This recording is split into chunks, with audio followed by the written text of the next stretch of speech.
GoForThe2.com. These are our Week 9 predictions. I'm going to be calling for upsets, and even more upsets after the Week 9 season. I'm calling for the BCS to be in complete disarray after this weekend. So we'll get into those in a couple of minutes. The Thursday night game, Clemson and Wake Forest, that'll be up on my website Thursday morning under the NCAA pick section. Small commentary and prediction for that game, so check that out. Friday night's games, Nevada and Air Force, Cincinnati and Louisville. I have a written breakdown and predictions for those games up on the website under the NCAA pick section Friday morning. So let's just get right into the picks. Oklahoma versus Notre Dame. Every expert, every analyst calling for an Oklahoma victory because Oklahoma looks like the better team. I do not see this. Notre Dame averaging 193 yards rushing per game. Oklahoma surrendering 156 yards rushing at home. In my estimation, Oklahoma's defense is not as physical. I like the Notre Dame offense to wear down Oklahoma's front seven. They gave up 207 yards, Oklahoma did week 1 to UTEP. They gave up another 185 yards rushing in the 52-7 victory over Kansas. I don't care if it was in garbage time. It still matters. The victory over Texas, in my mind, is meaningless.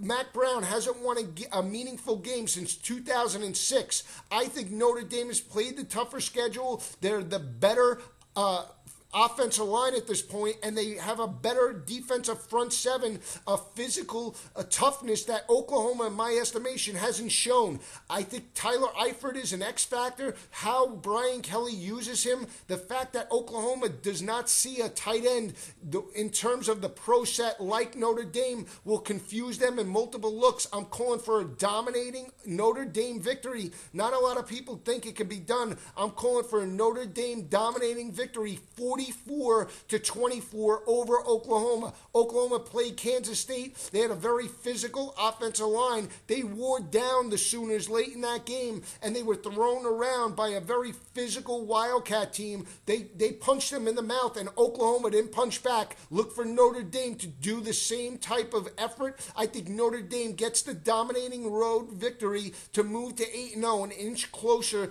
to a national title game. All eyes are on the November 3rd matchup between number 1 Alabama and number 6 LSU in Baton Rouge. People cannot wait for that matchup. It's going to be a primetime affair. All eyes. Who will win? Guess what? There's a game this weekend in Tuscaloosa, and the Mississippi State Bulldogs have two very good cornerbacks, Corey Broomfield and Jonathan Banks, that will make a difference defensively for the Bulldogs. I think that will allow Mississippi State to create pressure on A.J. McCarron. In my estimation, A.J. McCarron has to be considered for the Heisman.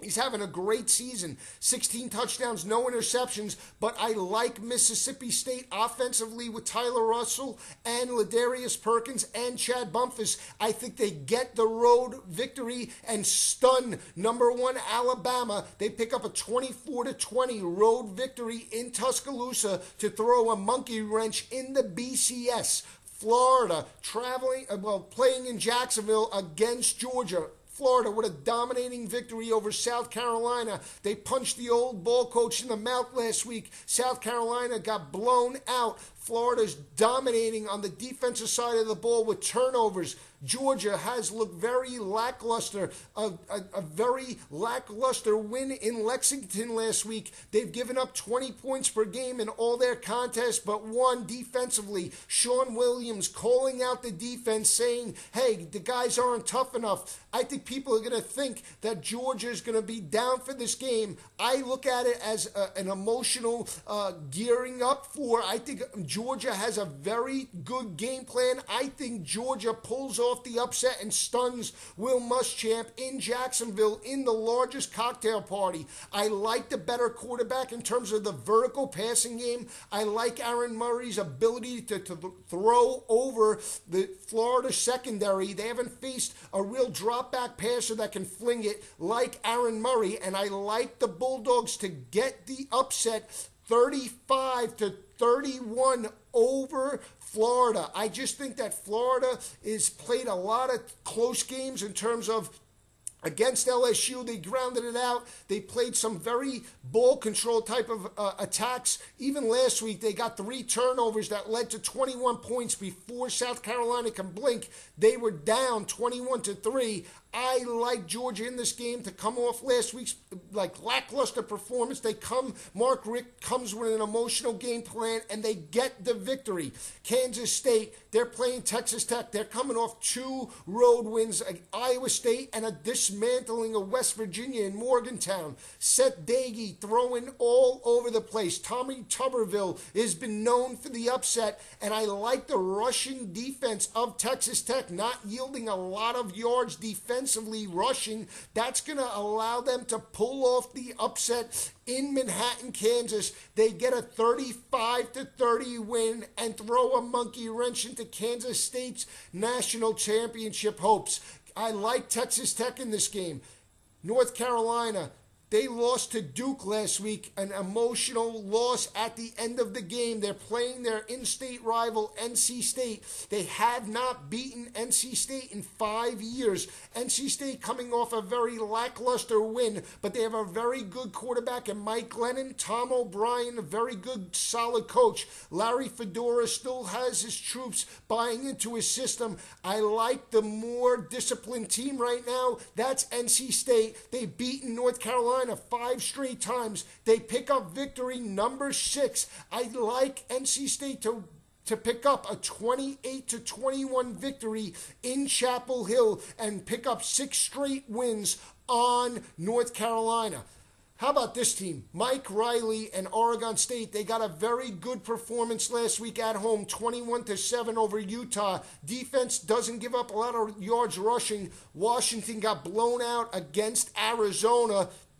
They come back home where they've played Stanford and USC really tough. But Oregon State has a very underrated defense. I like the fact that Oregon State seems to be gelling offensively with Wheaton at the wide receiver position. They've been getting him the ball more. I like the way the defense is playing. I just think the inexperience on the offensive line will hurt Keith Price and Steve Sarkisian in terms of matching up a game plan against Oregon State. I think Oregon State's rolling. They pick up a dominating 40-20 victory on the road in Washington as they stay undefeated, and they can be a sleeper as these teams fall off. So keep an eye. Oregon State gets a dominating win on the road for Mike Riley.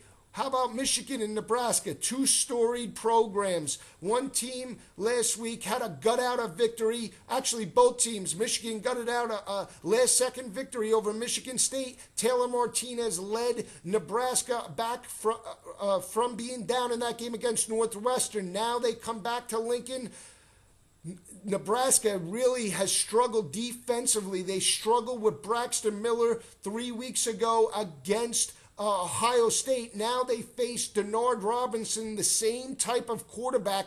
What is that going to mean for the Black Shirts defense? I think Denard Robinson creates a lot of problems for Nebraska on the road, especially with his feet. I don't think he throws the ball once. If you watch that game in Columbus, they struggled defensively. They're going to have problems, especially since Denard Robinson found a lot of running room last year against Nebraska. I like Michigan to pick up a dominating road victory in Lincoln. And dominating, I think they pick up a 30-20 victory on the road in Lincoln. I just like the way Michigan's offensive line is playing. I like the way their defensive line is playing. And since coming to Nebraska, Bo Pelini was known as a defensive guru. He has not shown that at Nebraska. The defense yearly has now gone slow, giving up more and more yardage, more and more points.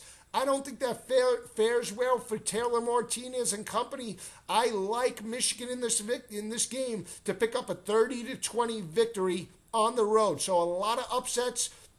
Calling for an upset out of Notre Dame, calling for an upset out of Mississippi State, calling out of an upset from NC State, calling for an upset out of Georgia, calling for an upset out of Texas Tech. I like Oregon State on the road, and I like Michigan on the road. So those are what I see this weekend. If it all falls into place, this BCS will be in disarray. I'm gonna have fans hating me. I'm gonna have fans loving me. We'll see what happens. But stay with us all week long at GoForThe2.com.